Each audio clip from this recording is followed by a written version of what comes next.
The return of Neil Lennon to Celtic's midfield is perhaps the feature that catches the eye immediately, but crucial also is the decision to keep Celtic's top scorer John Hartson on the bench and move Chris Sutton forward to partner Craig Beattie up front to cover the injury sustained by Misiez Jurasky. No Craig Gordon, of course, in the Hearts lineup, which presents an enormous challenge to Steve Banks, his replacement. What this will do to Hearts' defensive balance remains to be seen.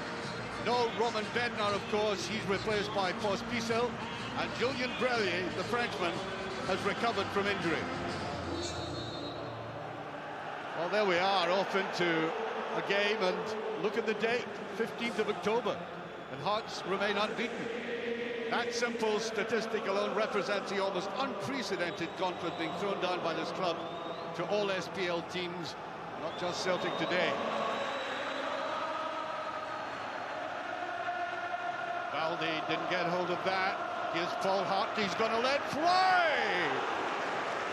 Well, that's a Paul Hartley whom Celtic coveted last season, tried to get him to Celtic Park, and no wonder with play like that.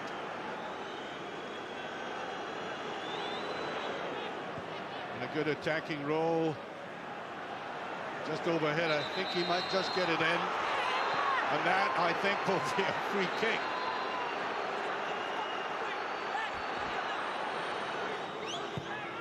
It's low, and it's just passed. No wonder he has his head in his hands, Andy Webster.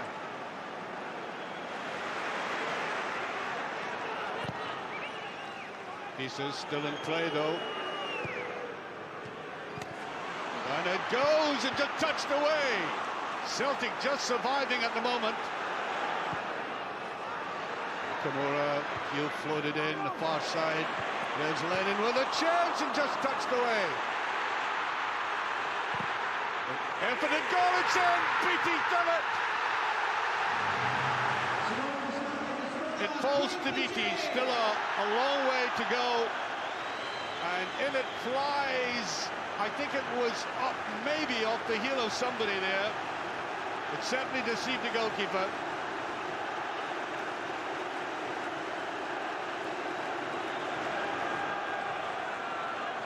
Thompson to take. It's a decent one again. Baldi is up! Off the post! Nielsen. Pospisil running himself into difficulties. Jan Kokes.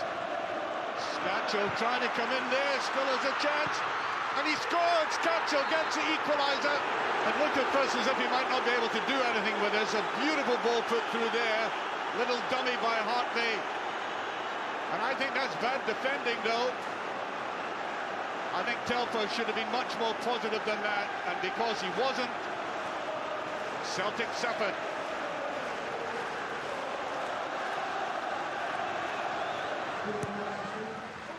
Delicate one to the near post. The goalkeeper almost deceived, and just passed there by Petrov. Yeah, the goalkeeper doesn't look particularly happy at the moment. Watch this ball again played back to him, and seemed to be caught off balance again, and Hearts just surviving.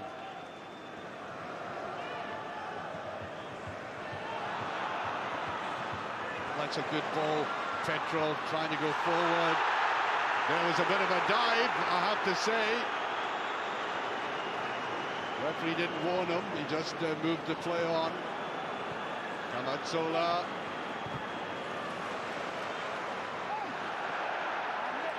Picked up by Nielsen.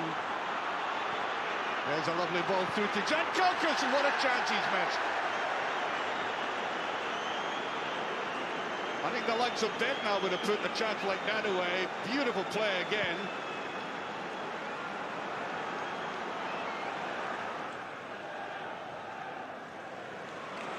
Petrov. Just past, good move there. And a very simple one.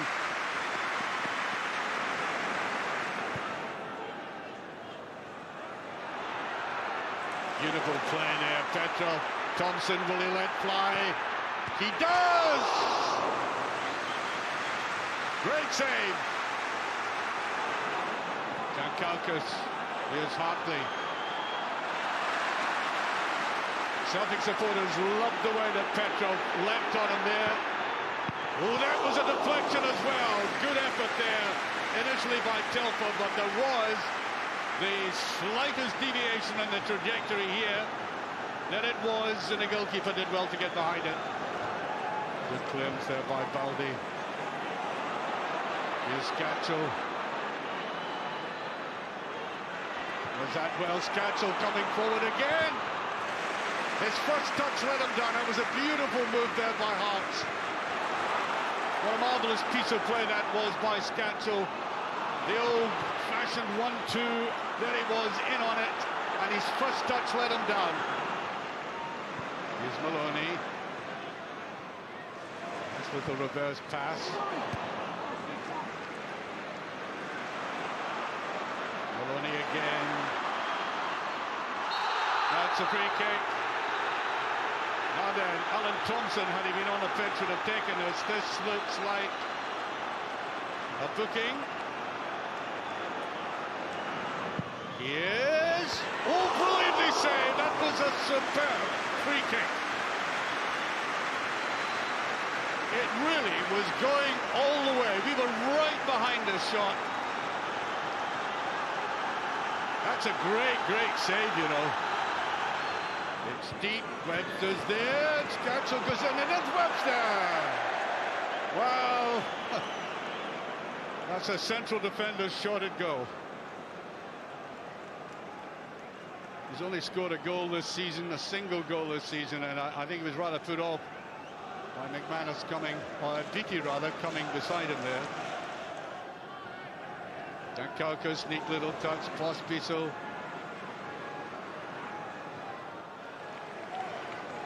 Maloney comes back to give some support. He'll get the free kick for that. Maloney relishing his participation as a substitute, really getting involved, both at the back and up front. There's a touch on and just over. Pospisil and Dankaukas went for that. It was an excellent ball, the kind of ball that Celtic usually exploit very well. Exhortation there by Gordon Strachan. Trying to get as much out of his team as he can. Hartson did get the little one in, and there's Sutton coming up on that. Good understanding that Hartson would get the ball, that he would deliver it, and he did. This is typical Hartson, judging his leap well, and there's Sutton. Not enough conviction in that. Here's Maloney. BT chasing after this. Looks for support. Another corner kick. Your team is stronger in the air than Celtic. There's a run by Sutton across there, and there's John Hodgson just underneath it. And I wonder, ought he to have had better cover than that? He should have put it away. They run away from him.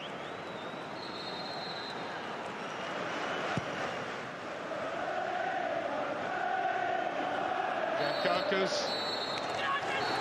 And there goes the final whistle. It's ended in a draw. Hearts remain unbeaten. They go on their phenomenal run. One of the most crucial games for them this season. They've stood up to the test. They came back crucially very quickly after being a goal down.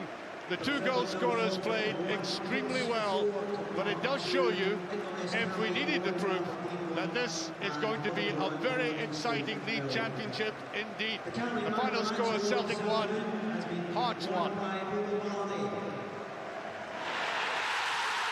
That was one manager, the other one is with us here in the studio. George, huge result for Hearts? Yeah, I mean, it's always going to be a tough game. Going to Parkhead, we were unbeaten, so it was important we come away with something, which we did. It was a cracking game. I mean, we've seen loads of chances, a lot of goal-mouth action, but I felt going there and getting a credible draw puts us in a good position for for the rest of the season. And as we saw there, the first part of the second half, you guys fancied your chances of winning all 3 points. Yeah, it was a good game. There's no doubt it could have went either way. And where we came from at the beginning of the season, you've brought a few new players in. Last season it was a difficult time for the club on the field. You've got to have a feel of it, and we're beginning to get a feel of it. So far we're undefeated. Going to Celtic Park it gave us a lot of encouragement, but we know, as Gordon says, there's a lot of teams involved with it. It's early days, but all credit to the way my team's performed so far, and it's making it a smashing league. Did you feel before that match, certainly in the build-up up to it, that maybe certain sections of the media thought this is the one that Hearts are going to stumble over? Well, I mean, there's always plenty of talk in the media as far as, how are you going to challenge over firm? If you lose a game, is the bubble going to burst? But we've got a bunch of players that are very professional. And every game we went into, we've gave it our best shot. We've managed to stay unbeaten. And there's been a lot of hard work in the last few months. But we also know there's a lot of work still to be done. We're in very early stages of rebuilding the squad. There's a lot of improvement still needed. But we're enjoying working hard. Archie, he's underplaying his hand, isn't he? Well, I said several weeks ago that Hearts were built for the marathon, not for a short sprint. And I think we can forget these arguments about whether the bubble's going to burst or whether they're credible or not. I think that's been well enough proved. The most interesting thing for the whole of Scottish football, of course, is that the Scottish football teams, all the others, have been padlocked to the old firm and what they did, almost as if they were subservient to them. He's proved, or Hearts have proved, that they can come and get results and they can stay in the top of the league. And I think that's going to be very important for everybody. It inspires everybody. Andy, as we saw there, you were at the game as well. They had 3 chances to score before Celtic at the opening goal. Yeah, I'm probably one of those you're referring to, Jim. I thought Celtic would win. I thought Hearts would lose their first game, but they started so well. Paul Hartley in the very early stages brought out a great save from the keeper. And this free kick I thought was a great chance. Webster in a great position. All he has to do is just get his head on it, but he mistimed it. And then, of course, they had another just sort of scramble in the goalmouth. McManus puts it on to Pospisil there, and they could easily have taken the lead. George, how did you feel when you went a goal behind? Did you feel your players would bounce back as quickly as they did? Well, I don't think we panicked at all, put it that way. We've been in situations this season where we've been behind, but we've always had that belief that we can get there. As you see here, it was a good ball far post. It's came out to Beattie. We've tried to challenge it. A little bit unfortunate. I think it's come off Julian Breller and went to the top of the corner. And these things happen. But we've always got belief we can score goals. And that man in particular. Brutus Scaccio, I mean, his record speaks for itself. He never gives in. He's always wanting to get forward. He's strong, he's quick, he's enthusiastic. And he's always liable to, as I say, get a goal for. First of all, George, you have brought Freddie Bobic in to have a look at him. What's the latest on that? I think with anything, when you've got a squad, and as I said before, we're in very early stages. There's a long way to go before we feel that we're anywhere near the finished article. You're looking to improve, and that's what we're doing. We tried 1 or 2 players before the last deadline, which didn't come off. There's no doubt that most clubs will look for players for January, and I think with anything, it's a continual improvement. And as a manager, you've got sort of standards and levels you want to reach. And so far, we've done very well, but I still think we've got further to go, and there's more in the side. So unless we keep improving, people will overtake us. I think that's the key to it, because I'm sure Rangers and Celtic and Hibs and other teams will get stronger. So it's up to us to continue that improvement and hopefully stay at the top. Archie, I can show you on the screen here Hearts' record so far this season. It is quite phenomenal, isn't it? Yeah, it's all about money, though, Jim. I mean, basically, you've heard Sepp Blatter talking about the amounts of money going into football.